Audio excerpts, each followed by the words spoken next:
আসসালামু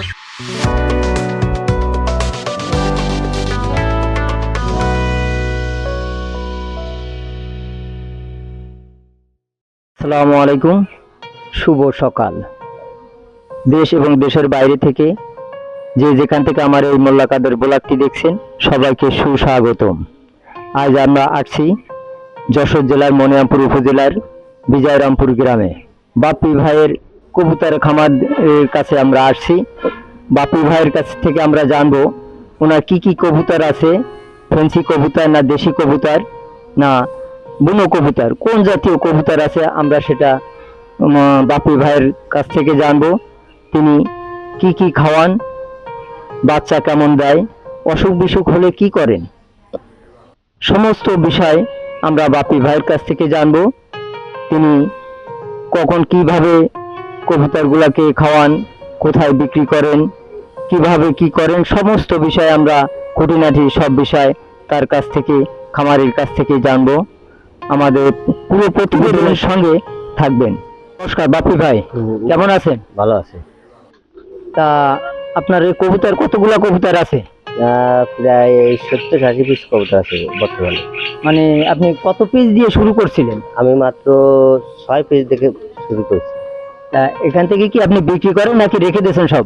না, এতে আবার বাচ্চা হয়, সেগুলো রেখে আপনার এখন একটু পরিমাণে বেশি হওয়ার পরে 150 কবুতর হওয়ার পরে আমি বিক্রি করে দিই। আর আরও কিছু মনে করেন যে মাঝে মাঝে দুটা নতুন জাতের নিয়ে চলে আসি। এরপরেও আপনার কবুতরগুলো বিক্রি নতুন করে জাত নিয়ে আসার জন্য, নতুন জাত তৈরি করার জন্য কবুতর আনতে হয় এইভাবে। আর এগুলো মনে করেন দেশি জাতীয় কবুতর বেশি তো খুশি না, বেশিরভাগই বুনো কবুতর। মানে আপনার এখানে কি কি জাতের কবুতর আছে, দেশি কবুতর না ফ্যান্সি কবুতর? সবই আছে বুনো কবুতর প্রায়, আর অল্প কিছু ফ্যান্সি আছে, রেসার কবুতর আছে। রেসার কবুতর আছে কিছু? জি জি। তা এগুলা কি আপনি সংরক্ষণ করেন বিভিন্ন জায়গা থেকে? অবশ্যই অবশ্যই ভাই, বিভিন্ন জায়গা থেকে বড় ভাই আছে, সেই সব জায়গা থেকে আমার কালেকশন করা পড়ে। তাহলে আপনি এই কবুতরগুলোকে কি খেতে দেন? কবুতরগুলোকে বেশিরভাগই আপনার দানাদার খাবার, যেমন ধান, গম, ভুট্টা, আর বাচ্চা যখন যখন ছোট থাকে তখন কিছু ফিড দেওয়া হয়, মানে বাচ্চার স্বাস্থ্য ভালো রাখার জন্য। আর ঔষধ কি কি ঔষধ ব্যবহার করেন আপনি?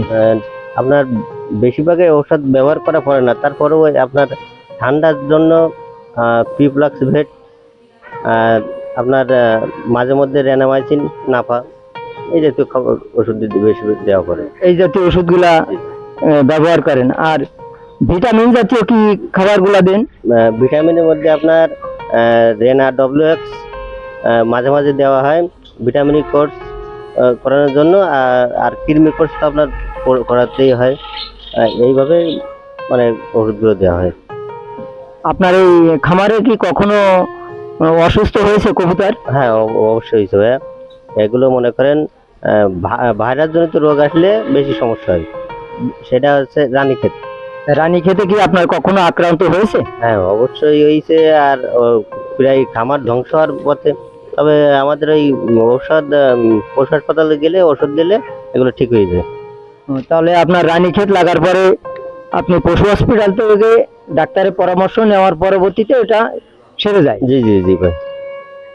ভালো জাতের কবুতর কোনগুলো আছে আপনার এখানে? এখানে বেশিরভাগই লাল বুনো, এড়া বুনো যাকে বলে, সেগুলো আছে। সিলভার বুনো আছে অল্প কিছু, আর রেসার আছে। তা আপনার এই কবুতর যদি কেউ কিনতে চায় তাহলে আপনি কি বিক্রি করবেন? হ্যাঁ, বিক্রি করি ভাইয়া, অলরেডি বিক্রি করি বা করব। তাহলে আপনার মোবাইল নাম্বারটা একটু বলে দিন, যদি কারো প্রয়োজন হয়, যাদের ভালো লাগবে তারা আপনার কাছ থেকে হয়তো কিনবে। তা আপনার মোবাইল নাম্বারটা বলে দিন এবং আপনার যোগাযোগের ঠিকানাটা বলেন। আমার নাম বাপ্পি, গ্রাম বিজয়রামপুর, থানা মনিরামপুর, জেলা যশোর। Mobile number 01967564756। এই নাম্বারে যোগাযোগ করলে আমার সাথে যোগাযোগ করতে পারবেন। তাহলে আপনার এই কবুতরগুলা কিনতে চাইলে এই নাম্বারে যোগাযোগ করলে আপনাকে পাওয়া যাবে। আর যারা বেকার ভাই ও বোনেরা আছে তারা যদি কবুতর পালন করতে চায় তাহলে তাদের জন্য আপনি কি বলতে চান?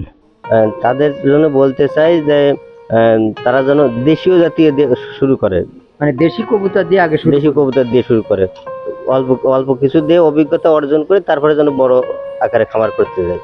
মানে দেশি কবুতর দিয়ে সে আগে অভিজ্ঞতা অর্জন করবে, জি, জি। এরপরে সে ফেন্সি কবুতর হোক, রেসার কবুতর হোক, যে কোনো কবুতর সে পুষতে পারবে। তার আয়ত্তে এসে গেলে যে আসলে কি কখন কি হয়, কোন সমস্যা হলে কিভাবে ট্রিটমেন্ট করতে হবে, এগুলো জানার পরে সে যে কোনো কবুতর নিয়ে বেশি করে শুরু করতে পারে। প্রথম অবস্থায় অল্প কবুতর দিয়ে সে শুরু করলে বেশি ভালো হয়।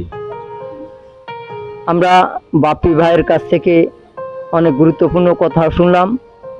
আপনারা যদি কেউ কবুতর পালন করতে চান তাহলে প্রথমে দেশি কবুতর দিয়ে শুরু করেন, পরবর্তীতে আপনারা রেসার কবুতর বলেন, ফেন্সি কবুতর বলেন, যে কোনো কবুতর আপনারা পুষতে পারেন। এই বলে আমরা বাপ্পি ভাইয়ের বাড়ি থেকে বিদায় নিচ্ছি। খোদা হাফেজ।